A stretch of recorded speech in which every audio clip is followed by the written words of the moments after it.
All right, after 12 episodes of Business in the Raw, we've got the band back together for our reunion show. You're going to get to know everybody who's been a big part of the show and how it turned out for them, get their thoughts here live. What do you say? Let's do a reunion show.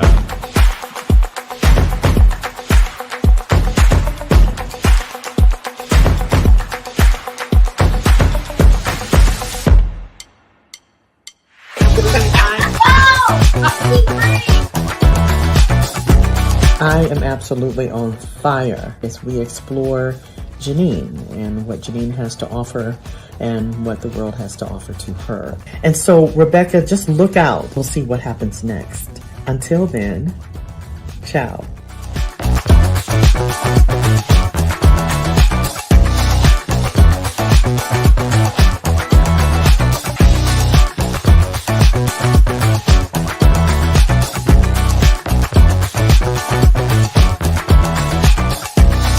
Join us on Mondays, only on 100 TV.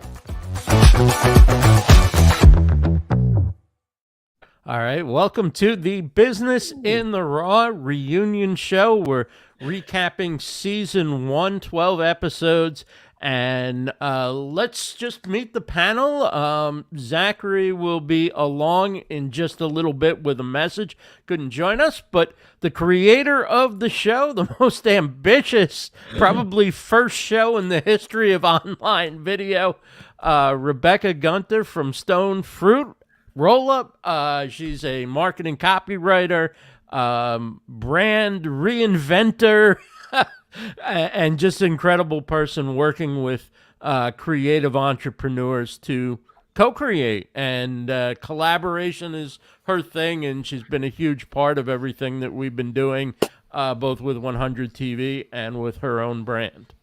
So congratulations on a great show. We'll also have below me here is Janine Payne. She is the subject of the show, the star of the show, the one who went through the transformation, and we'll hear how that all went for her.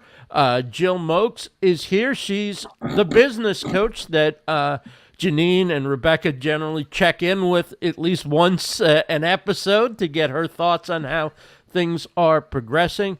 Jodi Krangle is a voiceover artist. Not only did she contribute the voiceovers that you'll hear during the show, but she lent her expertise as Janine was transitioning into the field of voiceover. And Taylor Kampia is all things visual, photography, video, and she had a lot of input on this as well. And I believe everybody did a photo shoot with you yesterday. Is that right, Taylor? Yep, Janine and Rebecca. It was pretty awesome. All right. So let's start with Rebecca. When we were starting 100 TV, which had about a 4-month run, I guess, for 100 TV, I must have asked probably about 30 plus people to put if they wanted to do a show. And we had a lot of shows that were interview shows or people talking about their business. You came up with a show that was unlike anything else on the channel, or pretty much anything that you find in the live streaming YouTube space. Talk about Business in the Raw, where that idea came from, and what it was like putting together really a reality show on online video. I learned it from watching you, Ross. I mean, funny story. So a few months ago, when I was starting a little show called the Stone Fruit Roll-Up, which is the show you're watching right now, every Thursday, noon Eastern Standard Time, here on YouTube and on LinkedIn, you said, why don't you do 2 shows? And I'd already been ideating this idea around business being raw. I keep calling entrepreneurship raw dogging the universe. So Business in the Raw really kind of came up as being the idea. I knew immediately the show I wanted to do. It was absolutely overly ambitious. I have Zero. I had very little experience when I came to the table, but I knew I wanted to do something that in real time would show the work of building a brand or going through what I affectionately call a brand transformation, a fly in the wall perspective from beginning to end. And so people could either follow along at home and get inspired to do their own brand building or have their own brand transformation, or at least see what the work is to do it. You don't, come out of the womb like, yay, I'm branded. I know exactly what I want to do. It takes kind of crawling through the glass, as you've seen Janine do. And I also knew exactly who I wanted to do this work with. I had this beautiful kind of connection with Janine Payne, and she'd always been, kind of along our journey of our friendships that I want to do something. I want to do something with a platform. I want to build a brand. And so when you came together and the idea of Business in the Raw came together and Janine came together, it was pretty magical. And we've been building this plane while flying, baby. And I would not be here if it weren't for you, RB, who gave me a chance. I'm sure you asked 30 creators and they all had experience, and I just kind of jumped into the pool, and I just want to thank you for taking a chance on me. And it's really remarkable what you've done, because like I said, this is by far the most ambitious show that I've seen, and certainly the most ambitious first show, as your first really fully produced show, and it's phenomenal. Let me ask you this: how close would you say the show turned out, if you go through the 12 episodes, to what it would be like working with you if it wasn't on camera? We know you have to do some editing to make the story fit. We know we all act a little bit differently maybe when the lights come on. How close would you say the show came to capturing your process as you would do it, working with a client offline? I think it's painfully close. And by painfully close, I mean it takes 90 minutes to slog through it. As you watch these episodes, as much as I would have liked for them to have been kind of made for TV versions where you can get in, kind of get your snackable content, immerse yourself in some brand building and then move on with the rest of your life. What I learned from you, RB, is that there are really two reasons to do live streaming, and that is to show your work or to do live selling. So I'm trying to do both of those things, but showing your work was the important part. So if you kind of come into the positioning work, which is the first thing I do with anybody, is to craft a positioning statement, that takes 3 or 4 episodes to get through. Janine has to figure out, do I want a community center? Do I want to do something with gardening? I'm a women's health advocate. Is that my direction? Is this a voiceover business? It takes several kind of sessions sometimes if you're starting out with a new evolution, or you're figuring out kind of who you really are on the inside. So you crawl through the glass alongside of us. And I think if I could do it all again, I would have a more condensed version of it just for watchability, but it's real close. Well, the great thing about more makeup. Online video, particularly after the first, when we were doing the sort of the linear of 100 TV where you had to fit it into an hour, you can make it as long or as short an episode as you want to. You're not limited by the structures of, broadcast TV or cable.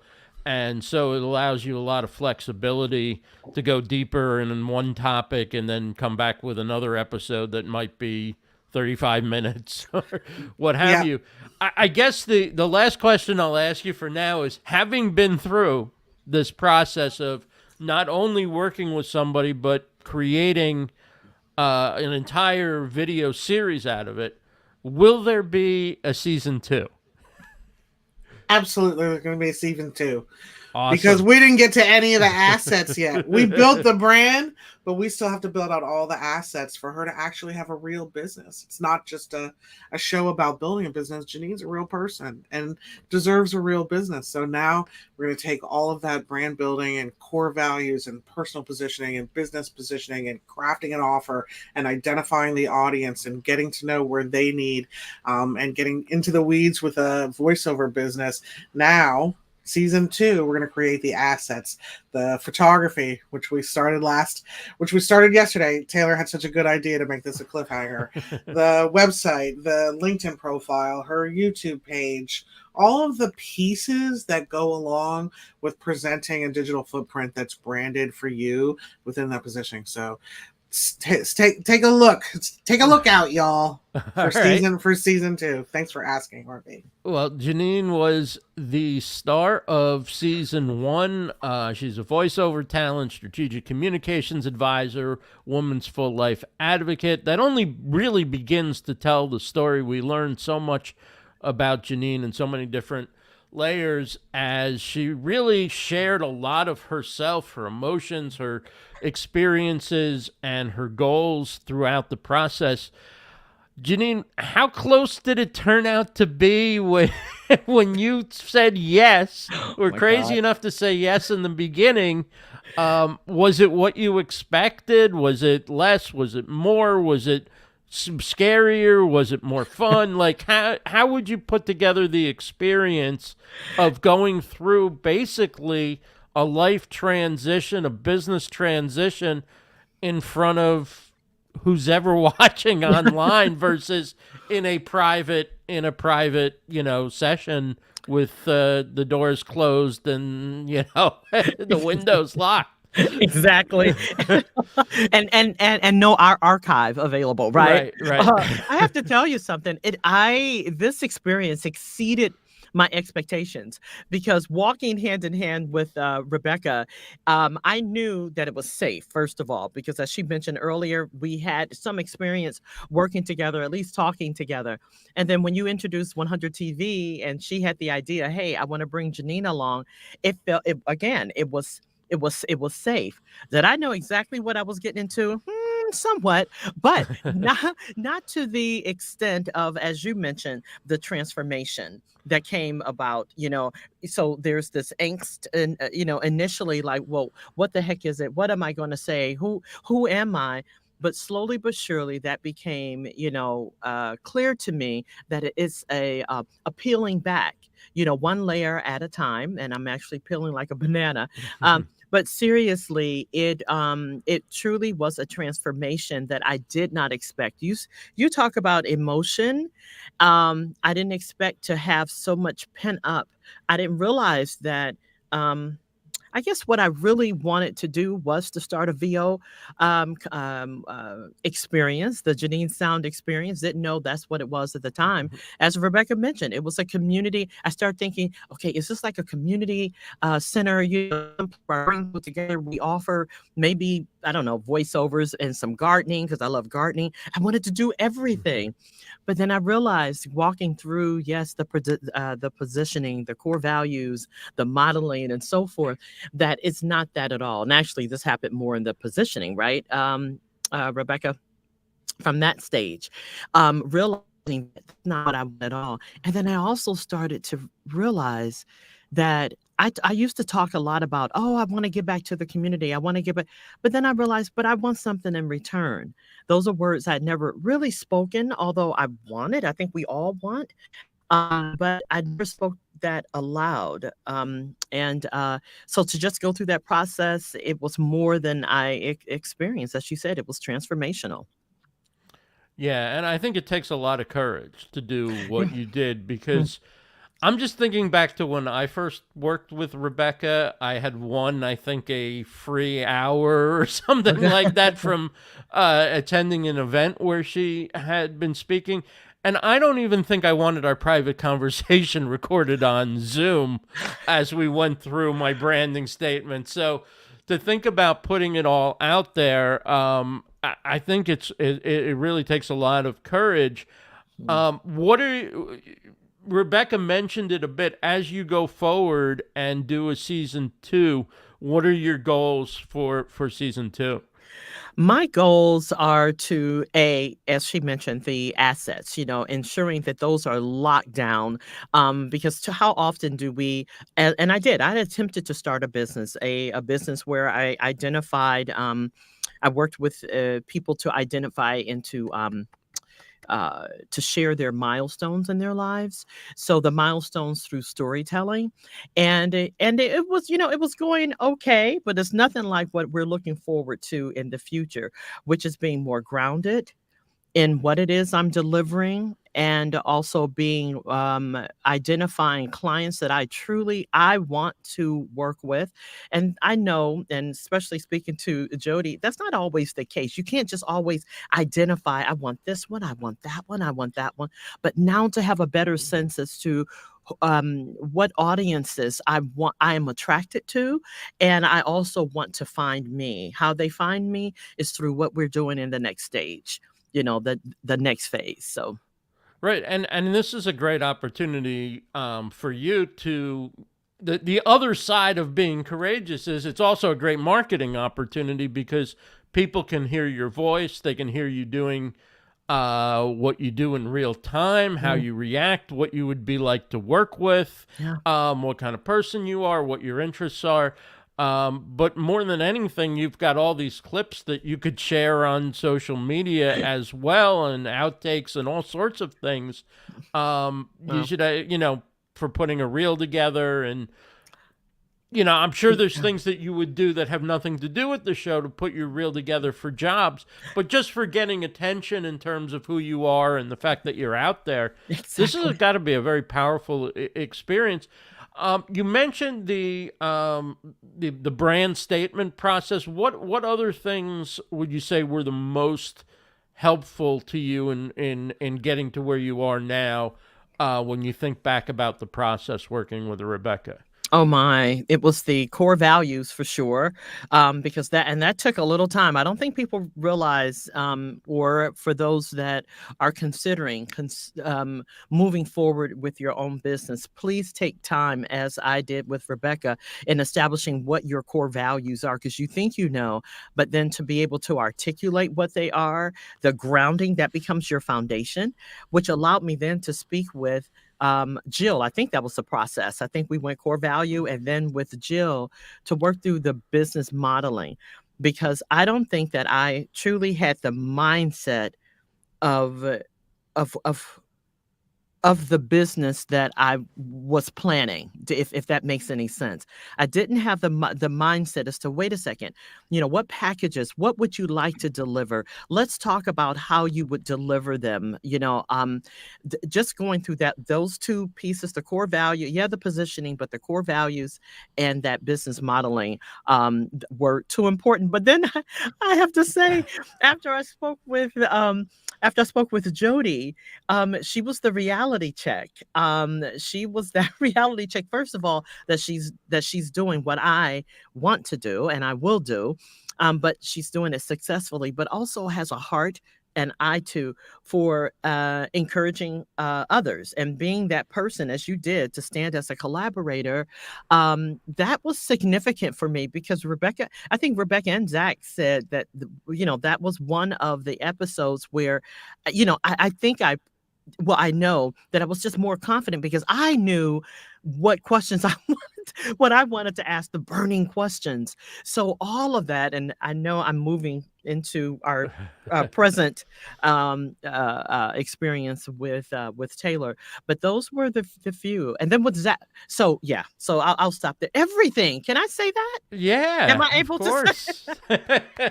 Because honestly, you can't. Each session, with these experts and collaborators, gave me the opportunity to then step into the next phase with even more confidence, with even more questions, but also understanding of what I was doing. I think I just told Rebecca yesterday, I now have a clearer picture of what I'm doing, why we went through those stages, and then where it's going, to lead to those future goals. Yeah, I think one of the beautiful things about what you and Rebecca were able to do, which is something that doesn't happen very much online video, I think, as it could, and that is you always left us with wanting to learn what's going to happen next. Like there was a thread that ran through it, and and will continue running through season 2. And so many shows are basically one-offs, even if they're a weekly show. And to be able to have that consistency, but also I don't want to miss it because something interesting is going to happen, and I'm going to miss part of the story. Yeah. And that really was unique.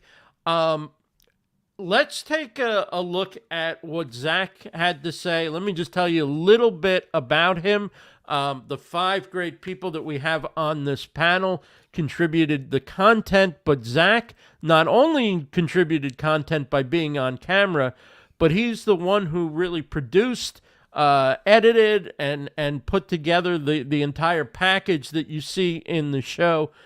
He's the owner of Dozer Dog Designs, easy for me to say, a social media agency that helps entrepreneurs hell-bent on making a name for themselves, and, of course, the executive producer of Business in the Raw. Let's go ahead and hear what Zack had to say. He's been good enough to join us in the chat, even though he can't be here, but let's check out the video. What's going on, Business in the Raw fam? I just want to say a huge shout out to Rebecca for really pushing me on this project. I'm the executive producer of Business in the Raw. If you didn't know, my name is Zack Bordeaux. I run a marketing agency, Dozer Dog Designs, and just launched my new program, the Optimize Oasis. But we've been working on this project for season 1. So all of season 1, we've been working on it, and we've really, been able to build something special here. And I've learned just so much through the process, whether it's, from takeaways from core value episodes or from the voiceover episode with Jodi. They've all been super awesome to work on and to learn things from different entrepreneurs and to help entrepreneurs build up other entrepreneurs, right? Rebecca is really going in and building up Janine's business. And it's been a cool process to see that. The other big takeaway I have from the show is that my passion is growing businesses, right?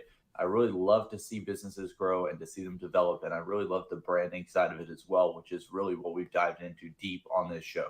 Stay tuned. We got some exciting things planned, and I will see you soon. Well, what's one going of the on, things Business in the Raw fam, I just want to say a huge shout out to Rebecca for really putting. One of the things that Beauty Bubble, who's in the chat, had mentioned after watching the first day of shows, of all the shows, was how well produced, like how you had, she used the term like it's the most complete package that anybody had put together, from the way your show begins through the editing throughout, but also at the end. Just a phenomenal job of editing and really bringing that show feel. And so I know Zack in real life is fairly young, at least compared to most of us, but man, does he produce like a veteran professional in, in watching what he does online and on X or Twitter and on all of his content. It's really impressive. You made a great choice in assigning him to be your executive producer, Rebecca. Unmute yourself. Good Lord. I was gonna say I needed Zack so bad. I can't even imagine what I would have put forth if I didn't have Zack to lean on.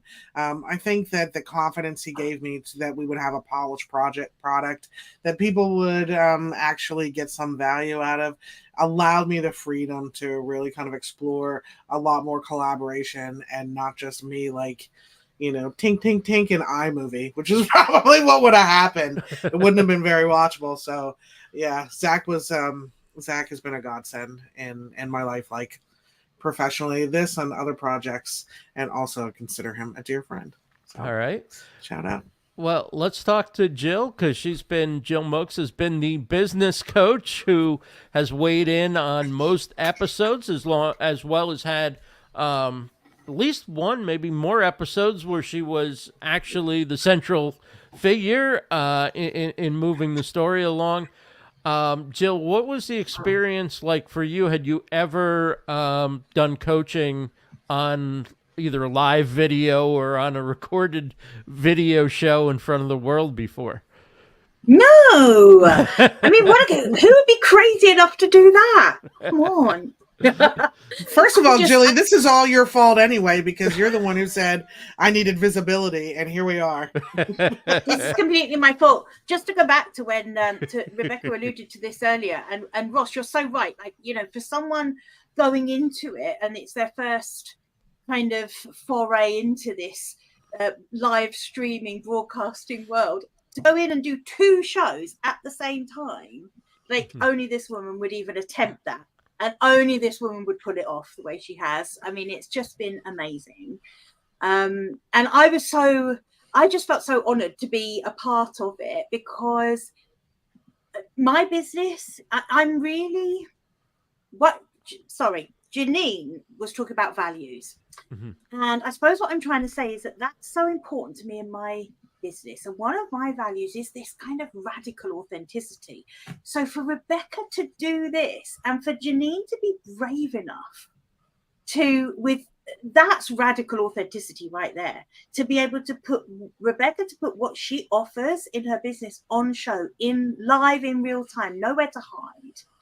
And Janine to be brave enough to go through the experience. I was just in awe of this entire concept.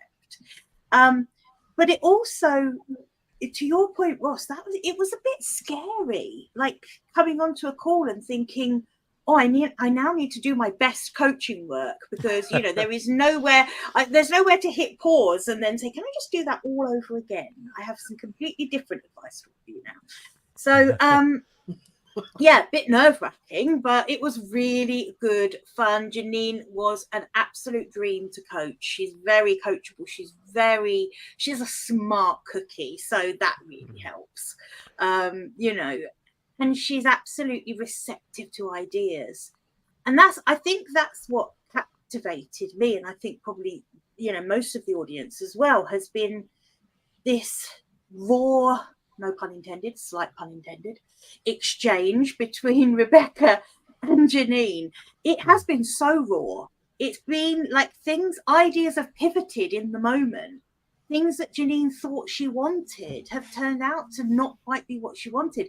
That rawness, that authenticity is what has made it the most fun to be part of. Did you take anything from your experience of coaching on video back to your offline practice where that maybe helped change something or improve something, or something, just a different idea or a different way of communicating? Something come out of this for you in terms of how you go about your offline life and business? Well, actually, Ross, do you know what it made me realize was that if you can master this, if you can be brave enough to do what Rebecca and Ginny have done and what I did by coaching live, if you can master that, if you can muster the courage to do that, you can flip and do anything. And that's what I took away from this, was that sometimes I've agonized over coaching sessions afterwards and thought, did I show up as my best self? Did I give that client the best of myself, the best coaching I could possibly have given them in that session? And it's made me realize that actually I show up every time for my clients as if I'm being recorded live, because for them, I am. For them, it is their live experience. But it was such an interesting thing to come off of doing this and thinking, this is what I do anyway. I coach live all the time. I just don't have other eyes on me. But my clients' eyes are the most important ones anyway. So when I was coaching Janine live, it was all about her. I'm a bit like a goldfish, to be fair. I forget that we're actually recording anyway. So. No, That but you're helps. you're exactly right. I mean, that's what makes it so good is that you're always doing your best for your clients. And so when you said, "Oh, I'm going to be on camera, I better do my best coaching session." In other words, you just do what you do, and Right. clearly the camera How loves it, right? reassuring. And how reassuring to come away and think, oh, actually, I didn't have to do anything different. I didn't have to change the way I coach. I didn't have to watch my words or the way I speak, because that is what people want to see anyway. They don't want that polished perfection. They want to be able to see the real version of what goes on behind the scenes. And that is exactly what we've all given them. All of us have been brave enough to give the real version of what happens. Well, let's talk to Jodi, the voiceover artist who lent her expertise to a full episode, but also voiceovers to the show. And let's take a look at one of the promo segments that Jodi did voice.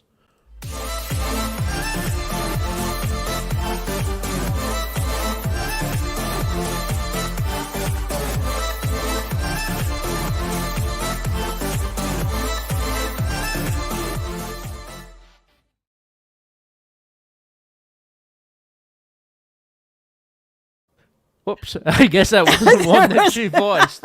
Ross, that wasn't it at but- all, and that's 100% my fault. But here's what's They start great. the same way. She's here, she's live, and you can hear her voice right now. Hello, Jodi. How are you?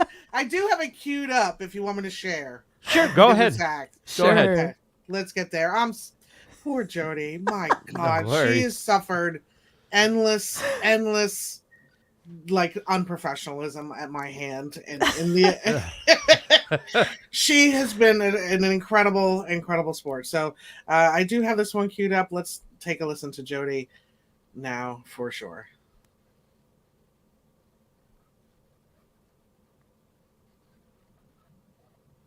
To fruition. If you're an entrepreneur or just think like one, we invite you to get raw.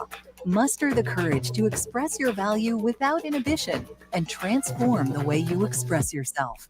After all, the world is your oyster. This is Business in the Raw. So that is the talented voice of Jodi Krangle. She is a podcaster. She does the audio branding podcast.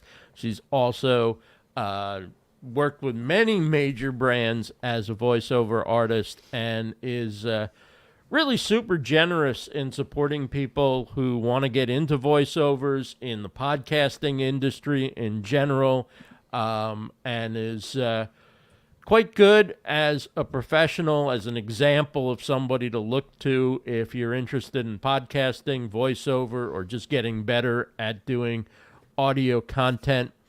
Jodi, what was it like being a part of the series as a contributor to episode 12, where you were able to meet with somebody who's got quite the skill set but needs to learn the business side? You shared a lot of wisdom. Talk about what that episode was like for you.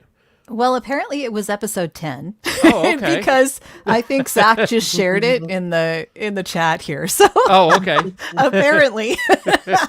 But yeah, See me trying to be clever and going, let me see if I can say the episode. It's okay. It's okay. It was a lot of fun. You know, I really, first of all, I love talking about voiceovers because I love doing voiceovers. And so it's never a chore for me to talk about it or to talk with people about it. I love it. And I love almost every aspect of it. So just a pleasure from start to finish, honestly. And Janine is great. She's going to do fantastic. So I have no doubts that she'll be making this as a living at whatever she wants to do with it.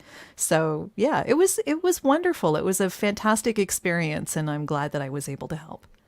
What are some of the things that you're able to see, like when you talk to Janine and say, from the perspective of an experienced professional, these are some things maybe Janine hadn't yet discussed with Rebecca or Gill and needed to really consider in order to successfully launch her business and start getting jobs, start getting clients. Well, I know that she's already had a lot of business experience, so I wasn't worried that she would forget to invoice or any of that stuff. Like, I knew she knew the basics, right?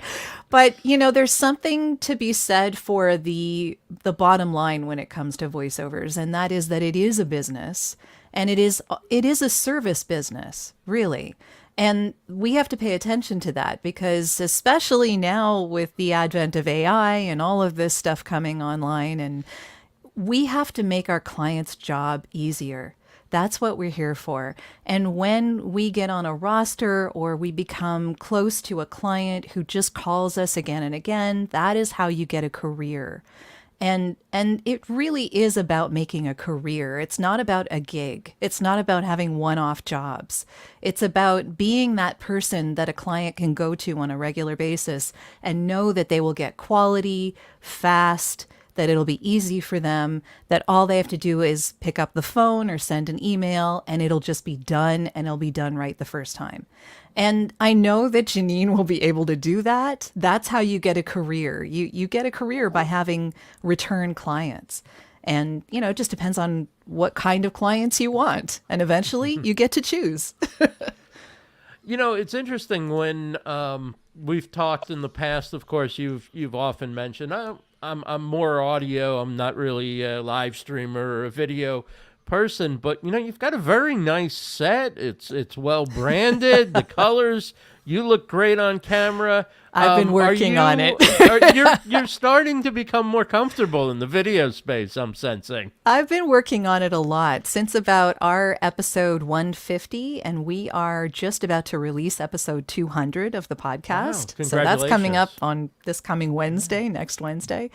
So I've gotten pretty used to being on camera, because now we do our podcast episodes in Riverside, and I'm uploading the audio, and my audio producer is now my video producer as well. His name is Umberto Franco. He's absolutely fantastic. He's a fellow voice talent from Portugal. And he does amazing work, and he's been with me since day one. He was doing the audio only versions, and now we're doing video, and I have an upgraded camera and the whole 4K stuff, and so it's starting to become a thing, and we're developing quite the YouTube channel.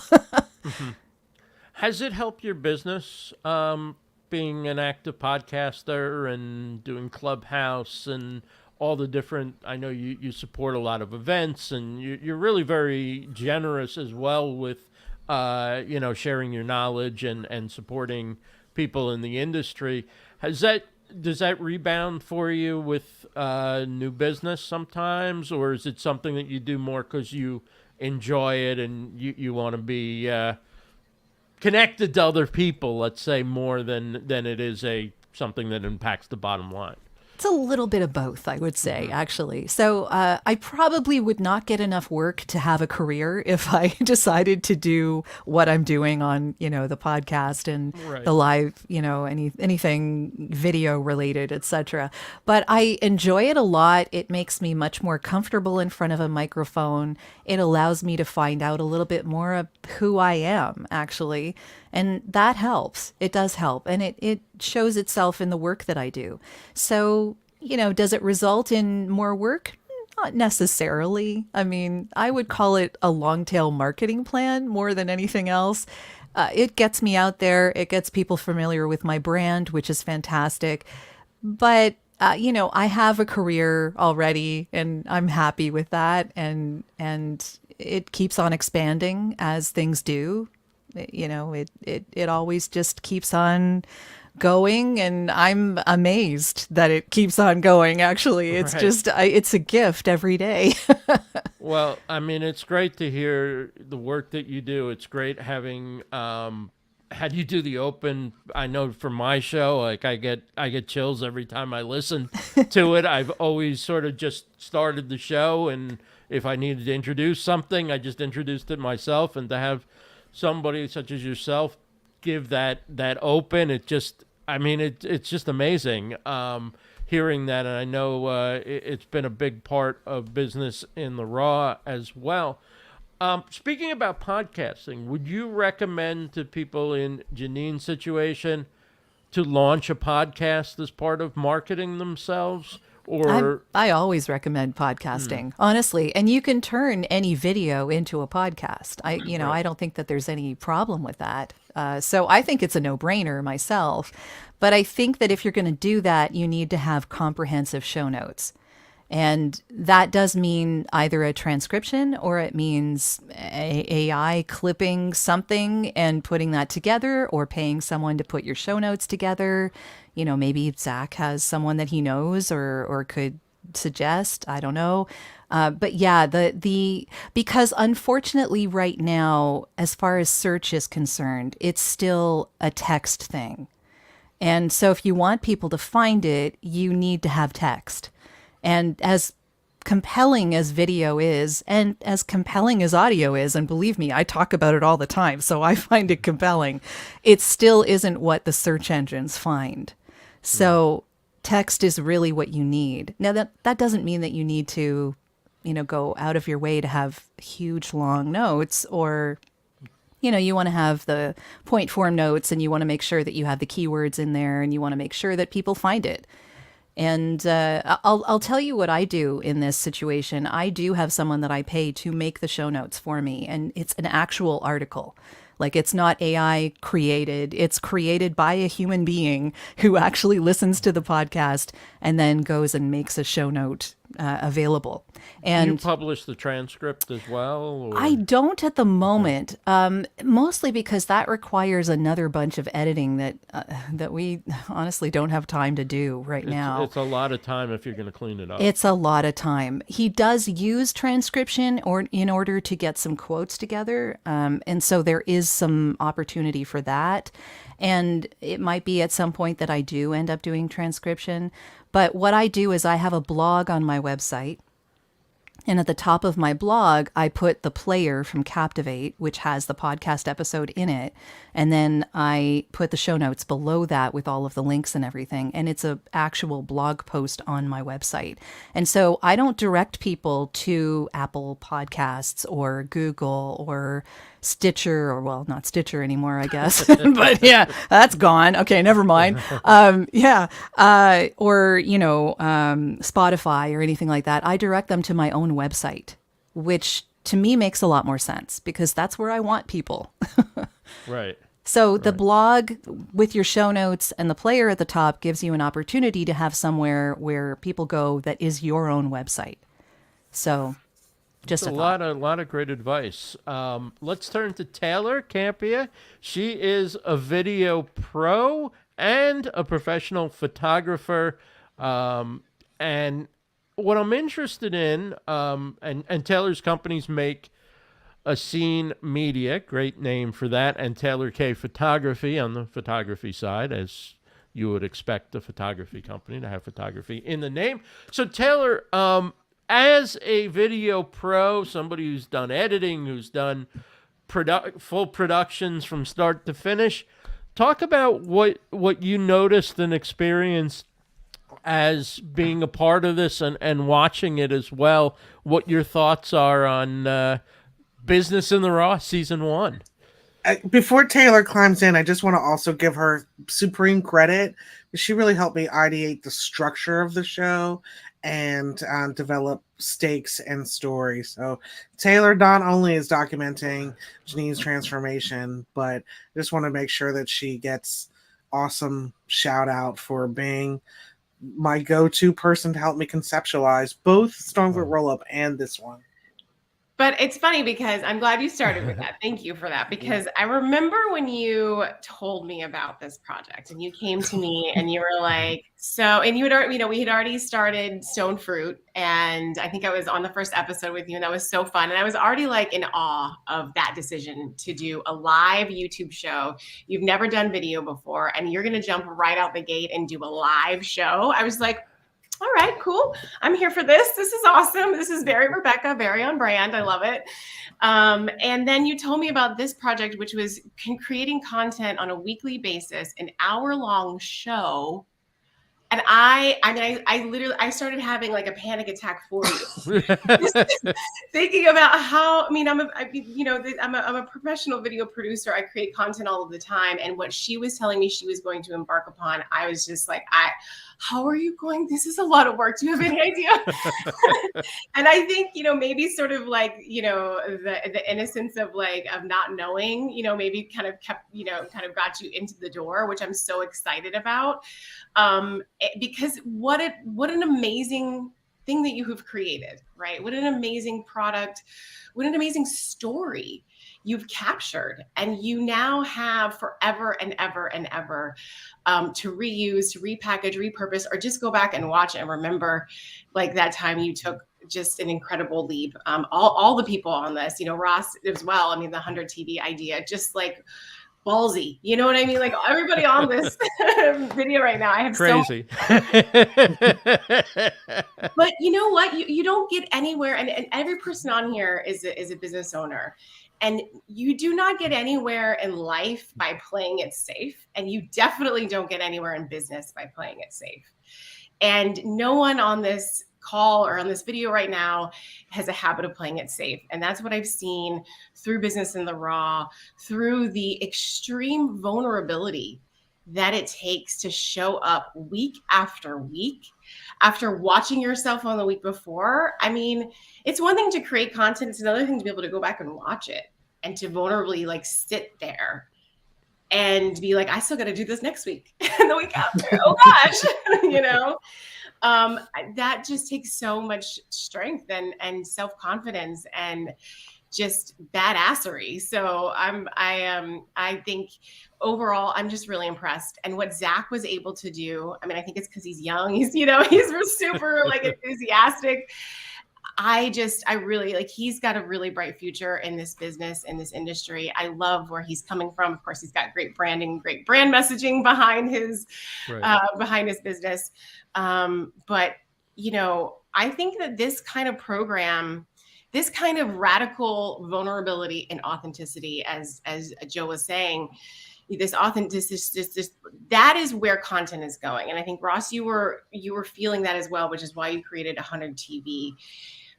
With AI, with this invention of being able to really hide behind bells and whistles or AI or fake things put together, people are going to be more and more hungry for the real. They want to know that the words that they see on the paper are actually the things that come out of your mouth. One thing about Rebecca that everybody here knows about her, but you might not know if you've never met her, right? We know she's got a great brand voice. She's got a great style of copywriting. She's just like whiz bang, like so punchy and snappy and awesome, right? Like, and in this day and age, people could be like, oh, that's some good AI copy. Wow. But if you hear Rebecca talk for 5 minutes, you know that those words that she's written are from her. That is her voice. So more people are going to be seeing this kind of content and realize if I want to stay relevant, if I want people to believe me, if I want people to take me seriously, I almost have to do it live. I have to go on and be like totally vulnerable. Here we are, warts and all. We're just going to lay it all bare. So.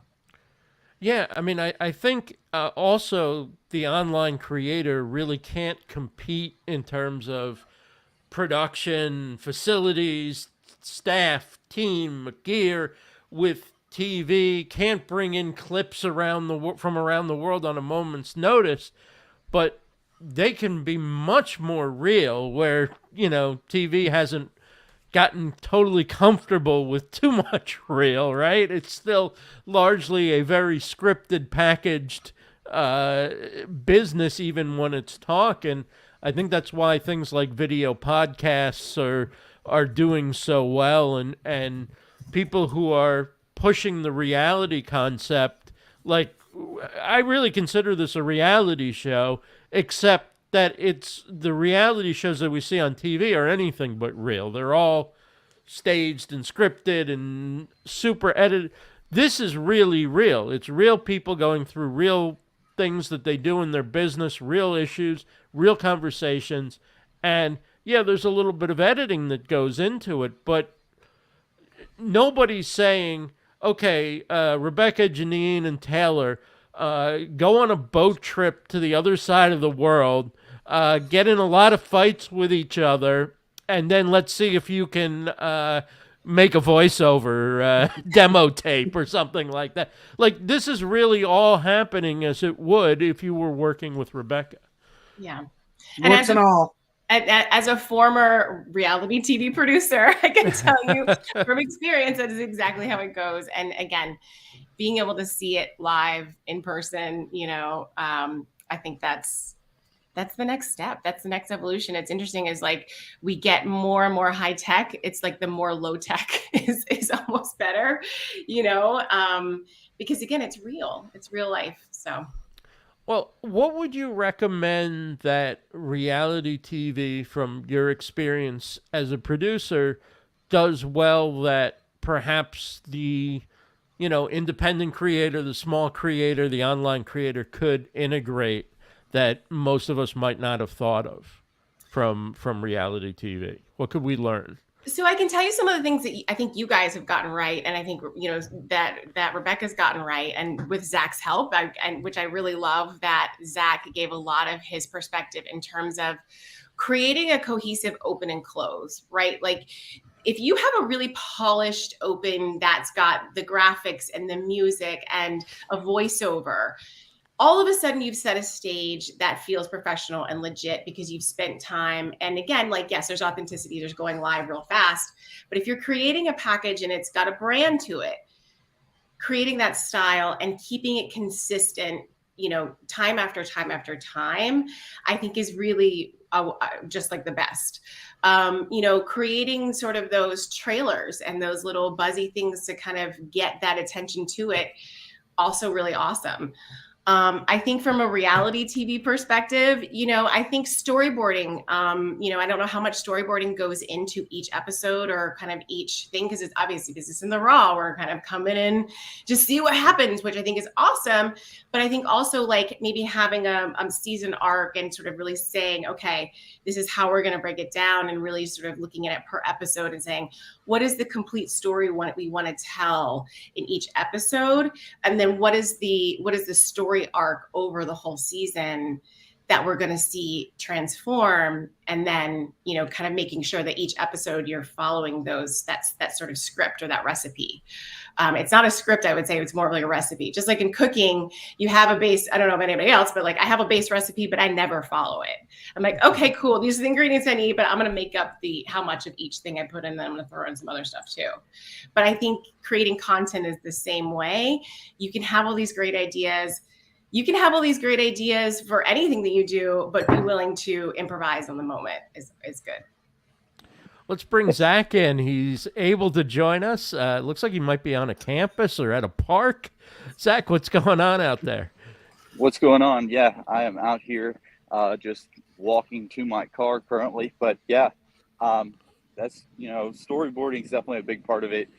We did a lot of storyboarding before and after, but the scripts were one thing. We tried that on the first episode, didn't really work out, so we kind of went off of that. And just like you said, obviously we evolved a lot. So yeah, the storyboard worked really well. We did a good bit in there, and yeah. Had you ever worked on anything like this before? Yeah, I've done some podcasts in the past, but I haven't really done, anything to this scale where it's a, 12-part series like that's, this specific. But yeah, a little bit and kind of not. It was definitely something unique, but it was a little bit, different than what I've done in the past. But there are definitely some similarities as well as far as the editing and whatnot. As the editing goes, what would you say you learned from doing this type of content versus, say, doing a video podcast?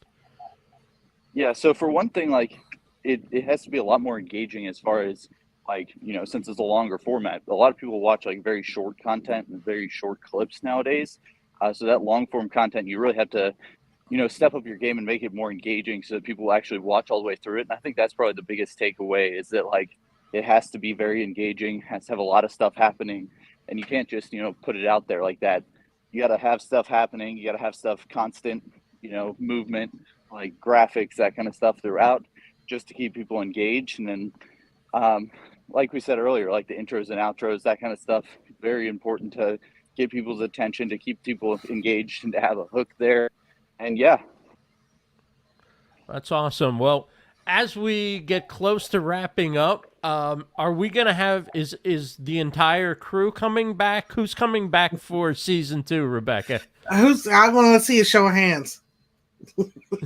Yeah. Oh, if I can help, but I'll be yes, back. we need you, RB. We need you. I've got some ideas for how to maximize season 2, integrating some live stuff, and I think if I had one wish, it would be more collaborative with Zack and more kind of in the storyboarding to bring this to life. And so, I mean, I just really just handed him the package and he just ran with it. So I look forward to more of that. Wait till you see Taylor's photography, which is going to be amazing. I know that we couldn't live a moment without Gill coming on board to make sure that we're actually creating something that makes money, not just a hobby. And Jodi's episode is like pretty much hands down everyone's favorite. So I know we could definitely have her come back maybe once we've built out all the assets and she can give us some feedback on it. And there is, I think, there's definitely a little podcast in the works. Before I turn the mic over to Janine, I wanted to give a shout out to Tony Parecco, who's always in the comments with us. I don't know if he's still here today, but Tony always represents in the comments. So thank you to people who have actually been watching and participating. And a small shout out to Calvin Nelson, who did our logo. Janine, what do you say about season 2? Oh my gosh. I am not only very excited, but with anticipation for even more of this. First of all, to have each of you in our lives is an actual gift, from Zack, Jodi, to Taylor, Gill, and also to Ross. You all have taken what was really the soil of this project and nurtured it. You've helped water it. You've provided the sunshine, which is your encouragement, and everything else that you're putting in. And not just to this project, but to the creator, who is Rebecca. Because without Rebecca and your contact and your trust in her, like I do, like I hold, none of this could be successful. I mean, just none of it. Or you would not have raised your hand for season 2. But truly, I am I'm really excited and just more sure-footed in moving forward, and it's because of everything that you all have done. So just you wait. Well, this has been an awesome experience. Thanks for inviting me to host today. Oh my God, RB. I couldn't have done it without you, bro. You really came with it. You had thoughtful questions. You timed your segment. You made everyone feel included. I learned so much about hosting just from watching you. It was such an honor to have you jump in and be a part of this show. And you did it with bells on. And I would go to the ends of the earth for you, Ross Brand. Thank you, Rebecca. Everybody should, if you haven't seen all the episodes, head on over to the Stone Fruit channel, right? And they can find it there. They can, and they can also see everything they'd want to possibly get into at businessintheraw.tv. Mm-hmm. From Janine's profile to clips to full episodes, everything is there online. Okay, and if you've seen all the episodes, there's still a lot of wisdom. Check it out again. When can we look for season 2?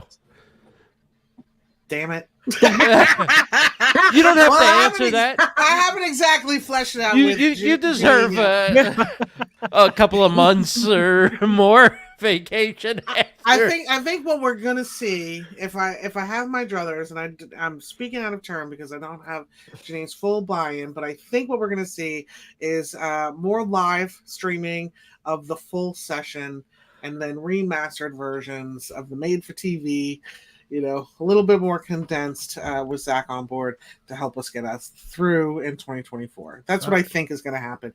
But again, I haven't spoken to the lady of the hour in too much detail, and she may want to just keep on keeping on. But I think we're going to try and give her the whole holiday break to regroup. And entrepreneurship is tough. You're a raw dog in the universe. Take a break. And that sounds like a great plan. Business Awesome. in the Raw season 1 is wrapped, but we're going to look forward to Business in the Raw season 2. And going out, I will play the trailer that we use for season 1 because, after all, there's a lot of good stuff that you can watch and catch up on. Thanks, everybody, for being here. Thanks again, Rebecca, Janine, and the entire cast and crew for an awesome season 1 of Business in the Raw. That was so fun.